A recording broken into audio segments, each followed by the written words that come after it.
Okay, everyone, I've got a sample cup. The tip of your pipetter has a little balloon or bulb on it.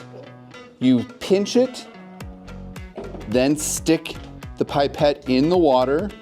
And then how do I get water up? You let go. Just let go, and it fills up your pipetter. You're going to put a drop onto your slide. Do you see that little lens there? You want it right underneath. That's great. And then we'll secure it gently. Do you want to see if there's anything in there? Yes, they can take turns. Tell me if something happens.